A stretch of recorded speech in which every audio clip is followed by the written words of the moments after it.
Headline डालिए hereditary property.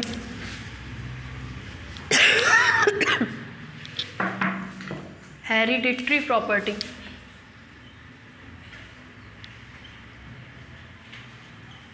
Hereditary property.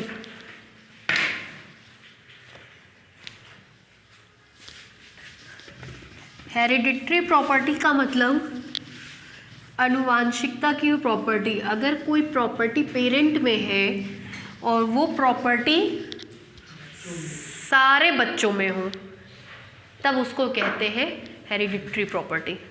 ठीक है, कहते हैं पिता डॉक्टर है, सारे बच्चे डॉक्टर बन गए, है ना। पिता कंजूस है, सारे बच्चे कंजूस निकल गए। ठीक है, तो इसको तब कहेंगे हेरिडिटरी प्रॉपर्टी। मतलब अगर हमारा पेरेंट स्पेस कोई प्रॉपर्टी को रखे और तब इसके सारे सब स्पेसेस उस प्रॉपर्टी को रखे तो उसको कहते हैं हेरिडिटरी प्रॉपर्टी। ठीक है, सारे सब स्पेसेस का मतलब एक आर्बिट्रेरी सब स्पेस लेके चलेंगे। अगर आर्बिट्रेरी सब स्पेस उस प्रॉपर्टी को फॉलो कर रहा है तो सारे सब स्पेस प्रॉपर्टी को फॉलो करेंगे, और जैसे ही सारे सब स्पेस उस प्रॉपर्टी को फॉलो करेंगे वो प्रॉपर्टी क्या होगी? हेरिडिटरी प्रॉपर्टी होगी। ठीक है, लिखिए हेरिडिटरी प्रॉपर्टी। लिखिए a property of a metric space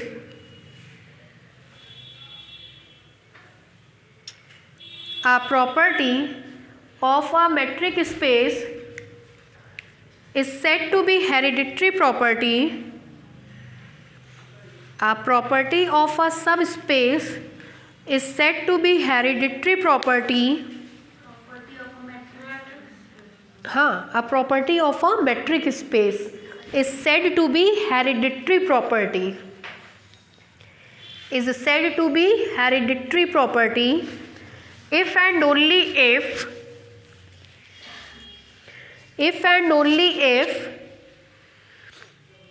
each subspace of a metric space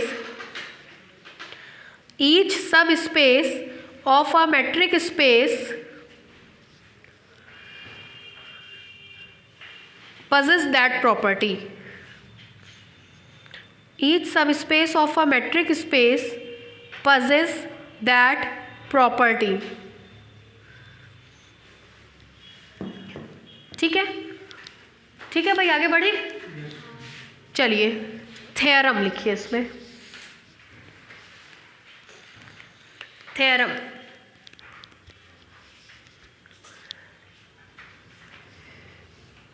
लिखिए prove that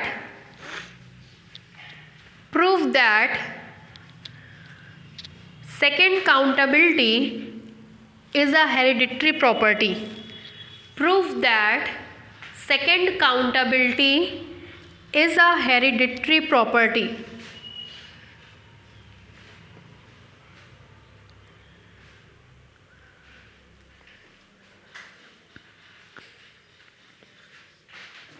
Prove that second countability is a hereditary property. जरा ब्लैक बोर्ड पे देखिए। मान लेंगे कि x, d कोई मेट्रिक स्पेस है। हमको दिखाना है कि सेकेंड काउंटेबिलिटी हेरिडिटरी प्रॉपर्टी होती है। इसका मतलब कि अगर हमारा parent metric space second countable होगा तो उसका हर एक सब स्पेस सेकेंड काउंटेबल होगा। तो मान ले रहे हैं x, d हमारा पेरेंट मेट्रिक स्पेस है, साथ ही साथ ये सेकेंड काउंटेबल है। क्यों भाई? ठीक है, ये समझ में आया। अगर इस प्रॉपर्टी को हेरिडिटरी बनना है तो सबसे पहले हमको ये मानना पड़ेगा कि हमारे पेरेंट के अंदर वो प्रॉपर्टी है। ठीक है, जैसे हम पूछें कि क्या भाई मुकेश आपके परिवार में जो है रईसी हेरिडिटरी प्रॉपर्टी है क्या, तो पहले आपके पिता को रईस बनना होगा, तब वो अगर धन दौलत आपको सुरक्षित दे दिए, हैंड ओवर कर दिए, तो आप भी रईस हो गए, तो हेरिडिटरी प्रॉपर्टी हो गई। ठीक है, तो सबसे पहले पेरेंट को वो बनना पड़ेगा, तो पेरेंट को सेकंड काउंटेबल होना पड़ेगा। अगर पेरेंट सेकंड काउंटेबल है, this implies there exist a countable open base for capital X, ठीक। Let B is equal to curly bracket में B I is a countable open base for capital X, ठीक। ये बात हो गई हमारे parent की। अब हमको ये दिखाना है कि इसके हर एक सब स्पेस में ये प्रॉपर्टी पाई जाएगी। हर एक सब स्पेस का मतलब आर्बिटेरी सब स्पेस में। मान ले रहे हैं let Y comma D dash be any arbitrary subspace of metric space X comma D, ठीक। अभी जस्ट हमने पढ़ा कि अगर इसमें y से इंटरसेक्शन ले लें for every B I belongs to B, तो जो मिलता है वो y का सब स्पेस होता है, ठीक है। सिंस वी नो दैट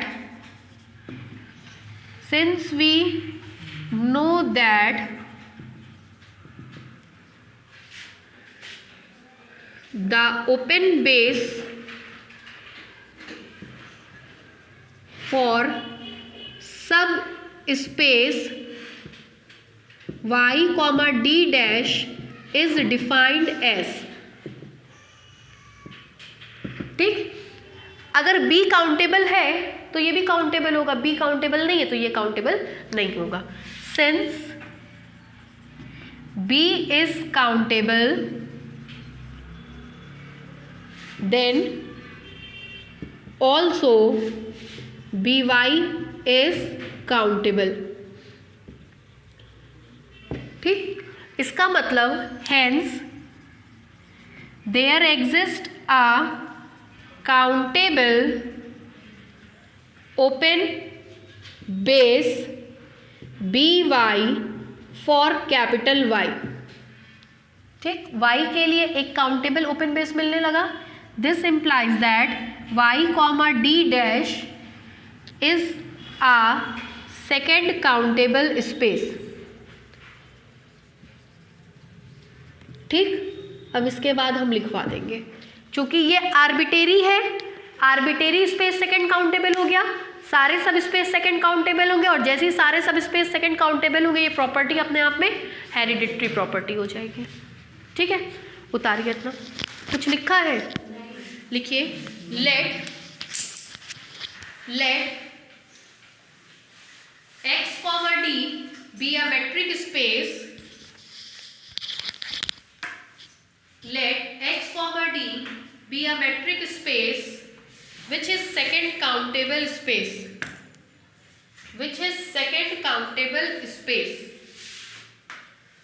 हो गया। यहां से यहां तक उतार दिया, यहां से यहां तक पूरा उतार लीजिए, फिर हम वो दो लाइन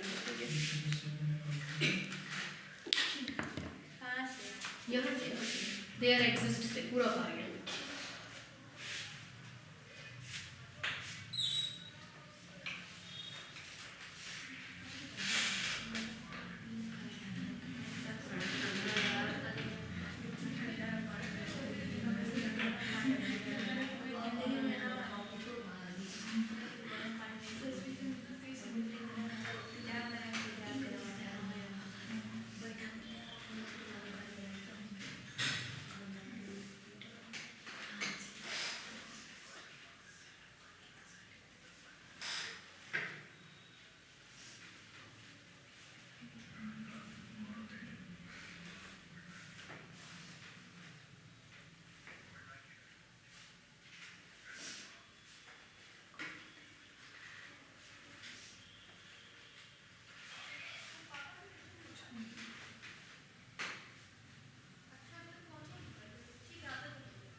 हो गया भाई।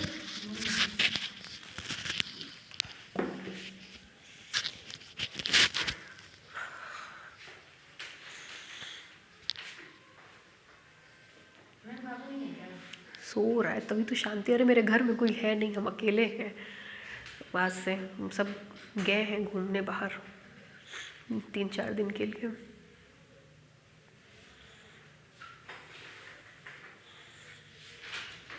हम हैं, फादर इन लॉ है मेरे, और बस मेरे हस्बैंड बेटा, बाकी सब गए निकले घूमने।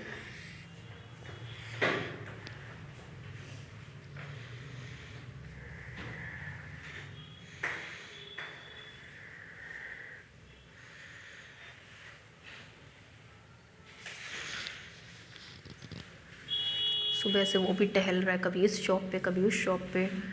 एक्चुअली बच्चों का मन लगता नहीं है ना अकेले, करें क्या। क्लास तो बस वो एक फॉर्मेलिटी है कि हाँ वो आधी घंटा मोबाइल के आगे बैठना है बस। ऑनलाइन क्लास जो उनका चलता है, उनको क्या बैठना है, हम लोग को बैठना, एकदम फालतू का समय ख़राब हमको तो लगता है। बस ठीक है, बच्चे टीचर्स पहचानते रहे, एक मैनर एडिकेट्स रहे, उनको ये बोलना है good morning ma'am, goodbye ma'am, ठीक है, बैठे रहो आधी घंटा 1 घंटा झेलते रहो। एक्टिविटी कराएंगे तो बच्चा तो क्या चिपकाएगा, खुद ही को चिपकाना है, चिपकाते चलो करते चलो, चल रहा है। बस प्लेवे की जितनी फ़ीस है उतनी आप लोगों की भी नहीं है। पर महीना 2400 रुपये, 2500 रुपये, और एक्टिविटीज़ का अलग, ड्रेस का अलग, ट्रांसपोर्टेशन का अलग।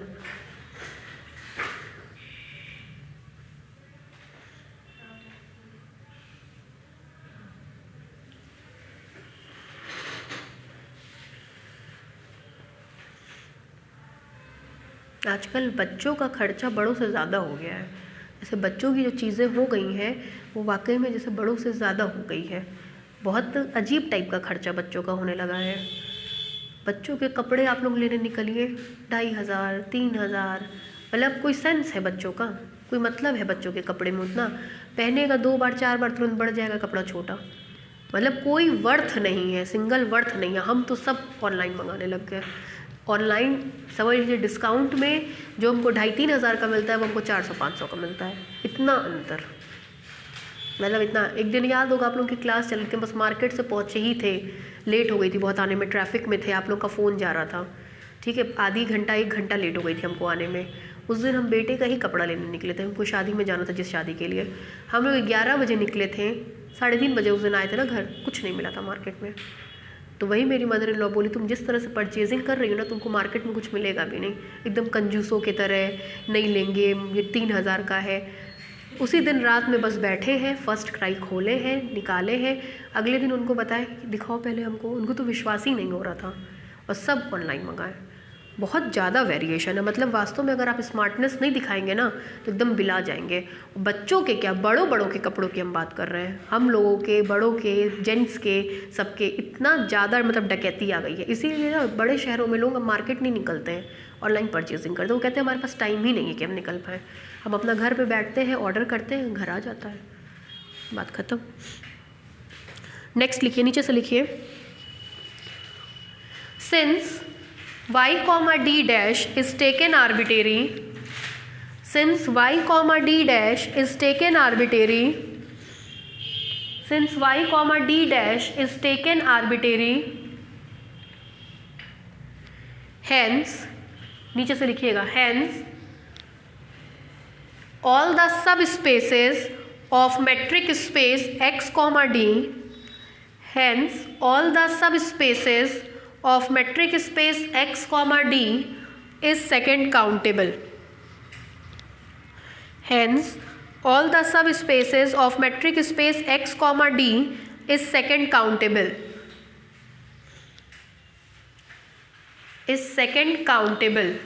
नीचे से लिखिए, thus second countability is a hereditary property, thus second countability is a hereditary property. Thus second countability is a hereditary property. Next theorem लिखिए, next theorem, separability is a hereditary property, separability is a hereditary property. Separability is a hereditary property. Separability is a hereditary property. अभी पीछे basis and exam में एक theorem पढ़ाए थे, कहते सेपरेबिलिटी और second accountability एक दूसरे के वाइस वर्सा रिलेशन है. If a metric space is separable then it is second countable, जिसमें हमने ए को डिफाइन किया था एक एक पॉइंट ले करके, और एक करवाए थे कि अगर सेकंड काउंटेबल होगा तो सेपरेबल होगा. ठीक है, मान लीजिए metric space X comma D हमारा सेपरेबल है. क्यों भाई? ठीक है, सेपरेबिलिटी इम्प्लाइज सेकंड काउंटेबिलिटी. इसका मतलब metric space X comma D हमारा सेकंड काउंटेबल होगा. ठीक है, अभी हमने पढ़ा कि x comma D second countable होगा, तो y कॉमा डी डैश भी हमारा सेकंड काउंटेबल होगा, और y comma D dash second countable है, तो उसी थ्योरम से y कॉमा डी डैश क्या हो जाएगा? सेपरेबल हो जाएगा, क्योंकि separability implies second countability and second countability also implies separability. Separability implies second countability and second countability implies separability. ठीक है, चूंकि आर्बिट्रेरी मेट्रिक स्पेस सेपरेबल बनेगा, सारे मेट्रिक स्पेस सेपरेबल बनेंगे, और सेपरेबिलिटी भी हमारा सेकंड हेरिडिटरी प्रॉपर्टी हो जाएगी. ठीक है, लिखिए प्रूफ में, let x comma d be a metric space. Let x comma d be a metric space which is separable.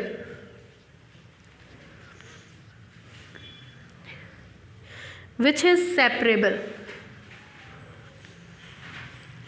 नीचे ब्रैकेट में लिखिए, since we know that, inverted comma में लिखिए, since we know that, inverted comma में लिखिए, inverted comma में, a metric space is separable, a metric space is separable if and only if it is second countable. If and only if it is second countable. If and only if में I F एक बार लिखते हैं, और I double F if का मतलब होता है if and only if. ठीक है, ये भी एक एफ काटिए. If and only if it is second countable. If and only if it is second countable. हो गया, इन्वर्टेड कॉमा में बंद. नीचे से लिखिए, this implies the metric space X comma D. This implies the metric space x comma d is second countable. This implies the metric space x comma d is second countable. हो गया, फिर नीचे से लिखिए, since we know that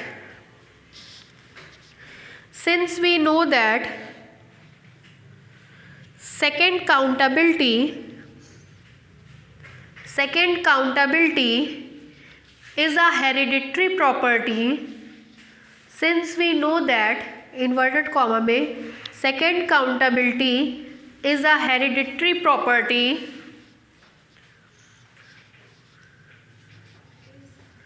Hereditary property, inverted comma बंद. नीचे से लिखिए, then any subspace y comma d dash, then any subspace y comma d dash of metric space x comma d, then any subspace y comma d dash of metric space x comma d of metric space x comma d is second countable. Is second countable, ठीक है। फिर ऊपर वाला result use करेंगे तो second countable है तो क्या हो जाएगा, सेपरेबल। नीचे से लिखिए then by above result, then by above result, नीचे से लिखिएगा देन बाय अबव रिजल्ट के बाद कॉमा दे दीजिए। फिर नीचे से लिखिए the sub space y comma D dash is separable, the sub space y comma D dash is separable, the sub space y comma D dash is separable. हो गया। फिर नीचे से लिखिए since y comma D dash is taken arbitrary, since y comma D dash is taken arbitrary, नीचे से लिखिए hence all the subspace, hence all the subspace of the metric space x comma d, hence all the subspace of metric space x comma d, of metric space x comma d is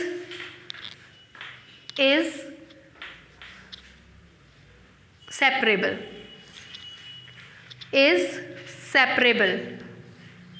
नीचे से लिखिए thus separability is a hereditary property, thus separability is a hereditary property,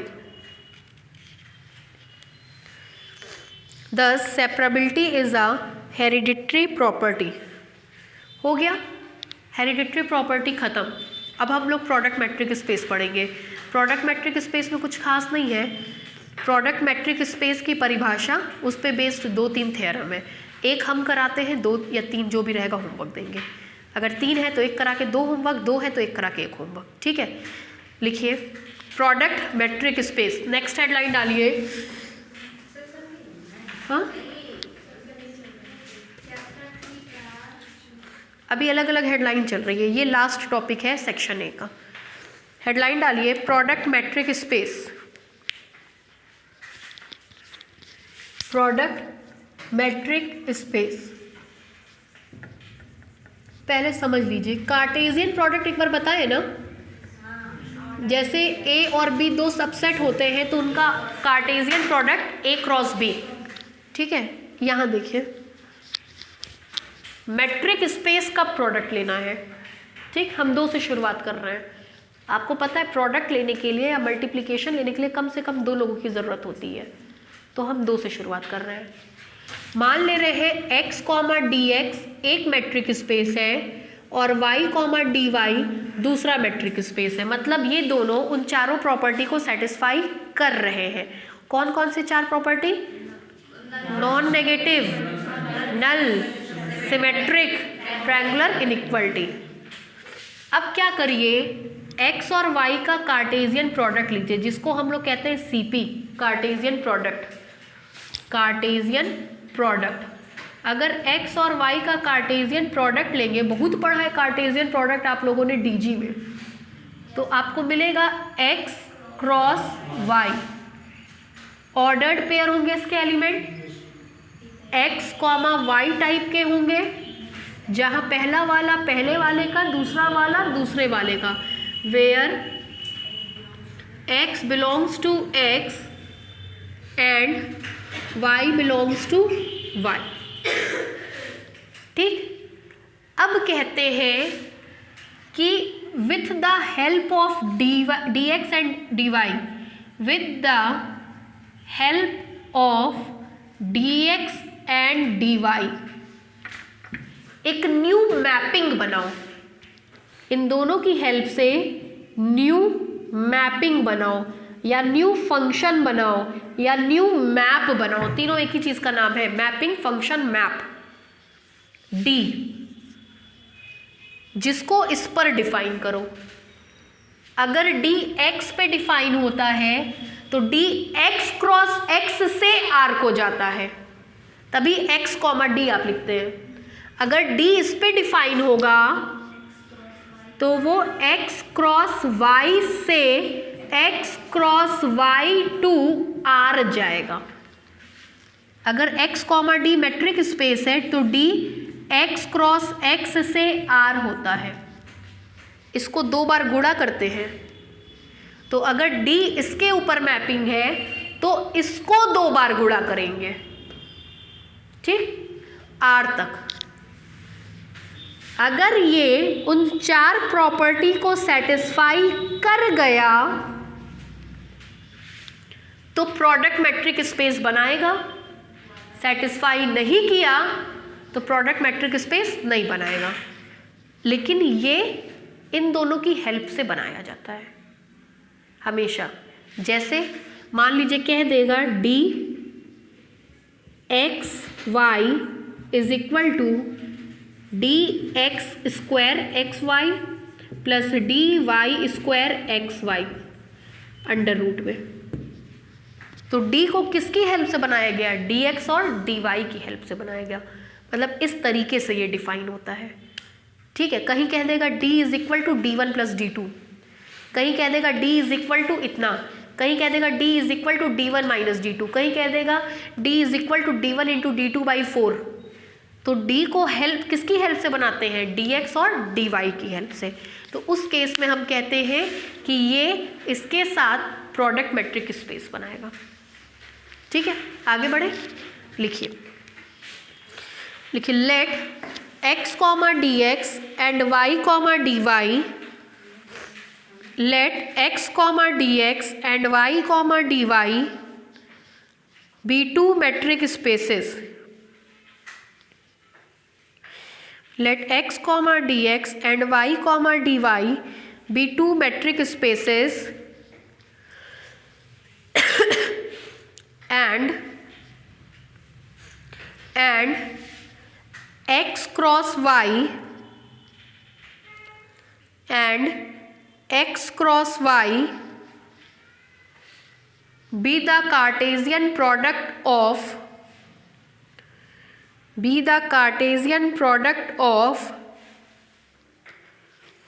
x and y, be the Cartesian product of x and y such that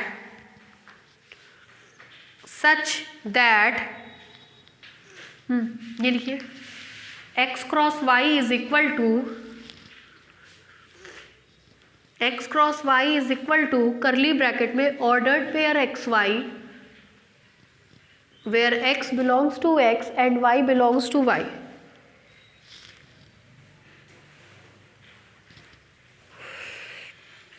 हो गया, नीचे से लिखिए if there exist अ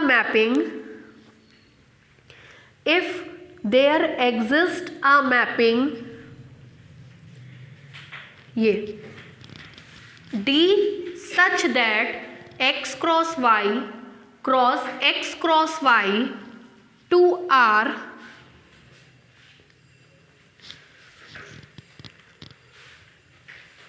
हो गया, which forms a metric on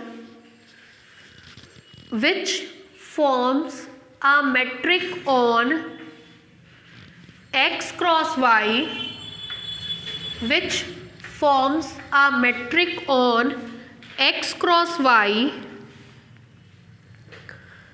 then the metric space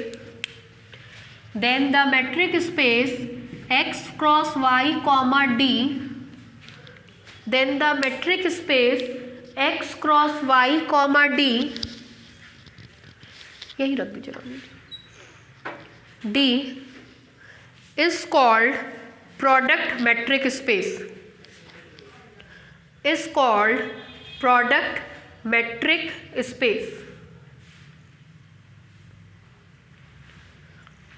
हो गया। एक थ्योरम लिखिए। इसी तरह से बहुत सारे का होता है, हमने केवल 2 का ही लिखवाया है। कुछ टीचर्स n का भी लिखवाते हैं कि x1 x2 x3 x4 dash dash dash xn n metric spaces हैं तो उनका प्रोडक्ट। क्योंकि कोर्स में हम दो ही लेके चल रहे हैं। नहीं नहीं नहीं नहीं नहीं नहीं, नहीं। लिखिए, नेक्स्ट लिखिए थ्योरम। थ्योरम लिखिए। हम तीनों थ्योरम एक साथ लिखवा दे रहे हैं, ठीक है?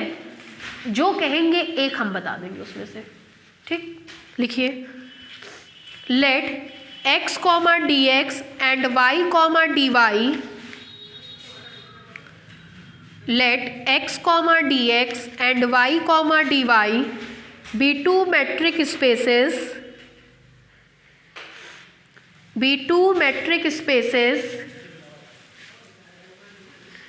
then defined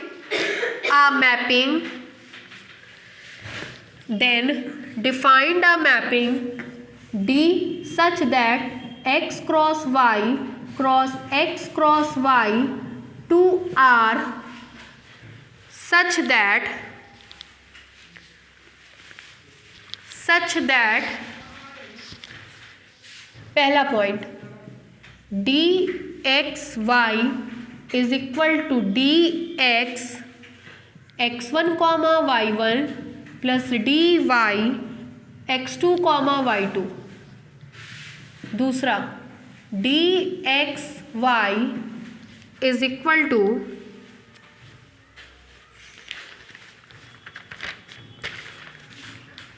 अंडर रूट में dx square x1 comma y1 plus dy square x2 comma y2।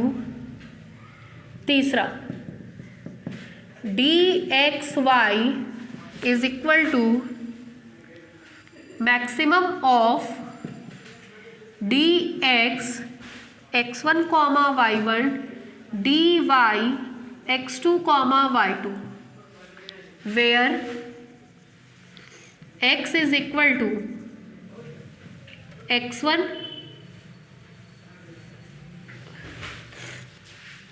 y1 या x is equal to x1 x2 and y is equal to y1 y2 belongs to x cross y।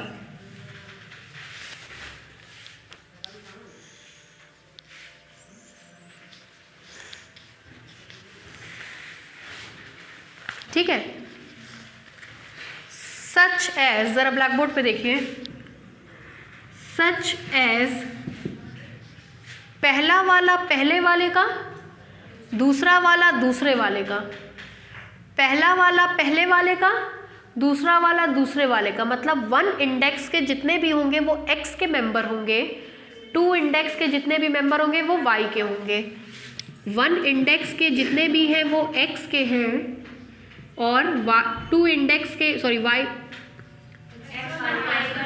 1 index के जितने भी हैं वो x के हैं और 2 index के जितने भी मेंबर हैं वो y के हैं।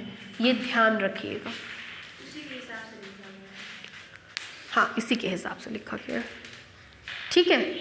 तो इसको नीचे से लिखिए। इतना लिखने के बाद हो गया। To show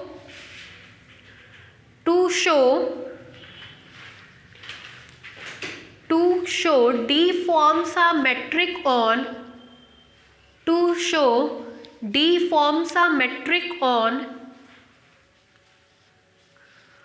x cross y। To show D forms a metric on x cross y। ठीक है? इतने में कोई दिक्कत समझ में आ गया? इसमें से एक पार्ट हम कराएंगे, कोई एक पार्ट हम करा देंगे, बाकी आप लोग करिएगा। दूसरी चीज़, एग्जामिनेशन में कई बार नोटेशन बदल देता है, तो घबराइएगा मत। जैसे क्या नोटेशन चेंज कर देता है, ये D1 कर देगा, ये D2 कर देगा, ये D डैश कर देगा, या इसको कुछ राइटर्स D इंफिनिटी लिख देते हैं, या इसको कुछ राइटर्स रो लिख देते हैं। तो घबराने की बात नहीं है। जब देखिएगा कि ये इन दोनों के कॉम्पोजिशन से बना है तो वो प्रोडक्ट मैट्रिक स्पेस है। ऐसा धोखा हर साल बच्चों को होता है। हम लिखवाते कुछ है, एग्जामिनेशन में देख के एकदम जो बहुत चक्के हो जाएंगे, अरे बाप रे क्या आ गया ये, क्या हो गया ये, मैम तो पता ही नहीं है। तो घबराइए मत, अगर रो इसके तरीके से लिखा है तो ये प्रोडक्ट मैट्रिक स्पेस का क्वेश्चन है, आता ज़रूर है और बच्चे पहचान नहीं पाते हैं, रीज़न यही है। नोटेशन चेंज कर देगा, डी इन्फिनिटी कर देगा, बाप रे आज तक तो मैम कभी पढ़ा ही नहीं है, तो कौन सी नई चीज़ आ गई।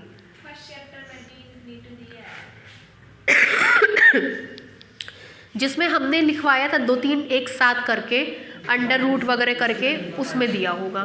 तो बहुत से टीचर्स चेंज कर देते हैं, ठीक है, हमने इसलिए नहीं चेंज किया कि आपको ये डाउट ना हो जाए कि उसको डी इन्फिनिटी से रिप्रेजेंट करते हैं।